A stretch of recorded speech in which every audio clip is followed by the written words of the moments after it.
Hey guys, I'm over back again. Today I'm gonna be unboxing the iPhone SE. So just got this straight from T-Mobile. The bag aside. This is the phone itself.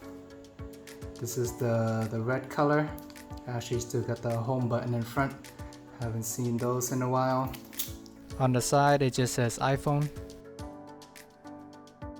On the back, some basic information. Other side, iPhone text. Bottom, the actual Apple icon. On top, another Apple icon.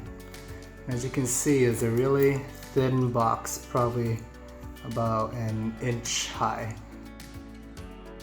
This pretty much started with the iPhone 12 where they got rid of the charging brick, but we'll open it and see what we got inside.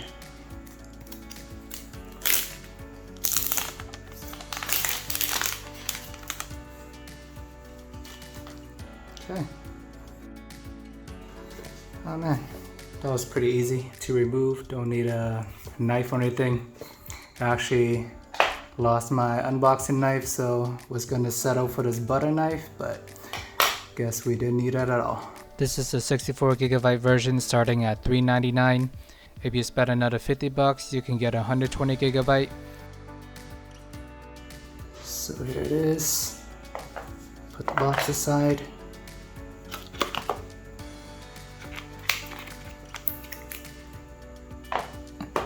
Here you got the phone itself. Actually pretty manageable size. Can almost use it with one hand without having to do too much finger gymnastic. It is a 4.7-inch display, which is ironically smaller than the iPhone 12 mini, which comes in at 5.4 inches. And on the front, there's actually, you can see, let me boot it up, some pretty big bezel on the top and the bottom. Don't really see that anymore these days, but doesn't bother me too much. I feel like you get used to it after using it for a while. On the side, we got the volume rocker and the handy dandy mute clicker that you can flick on and off. Always been a big fan of these, so you don't gotta like swipe down, put on mute. It's easy to just flick that thing up. And on the back, this is the product red version. Simple camera on top. Flash on the side, Apple logo. Nothing too crazy. The camera hump does stick out a little bit, but this is not bad at all considering what we're seeing these days. And on this side of the phone, we've got the power button and the SIM tray ejector. Yep, nothing at the top. On the bottom, we got the lightning port, speaker grill. One of these days, where maybe it'll switch to USB-C, but not today.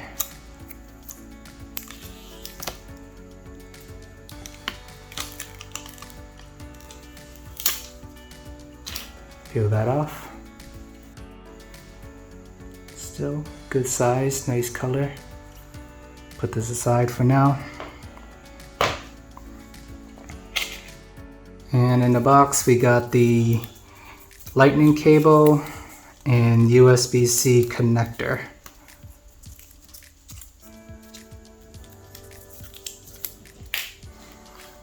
So here it is. Lightning to USB-C. Most other smartphones in the world these days are using double USB-C, but not Apple. They gotta be special and make things a little bit difficult.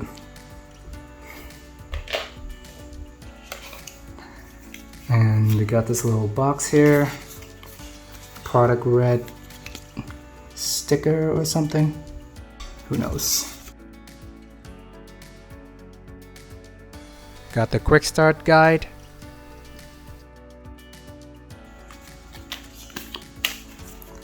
SIM card ejector. Terms and conditions.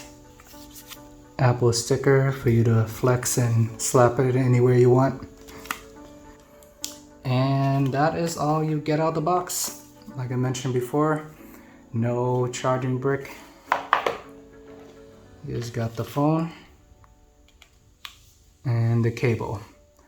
This phone actually came out in April 2020, and it initially did come with a charging brick, but when the iPhone 12 was announced, they removed the charging brick from all the older models as well. And I'm going to be using this phone for about 30 days, give you guys my feedback on it. I already used the iPhone 12 earlier in the year as well. This one costs about a fraction of that, less than 400 bucks. The iPhone 12 mini costs like $700. The iPhone 12 costs like $800.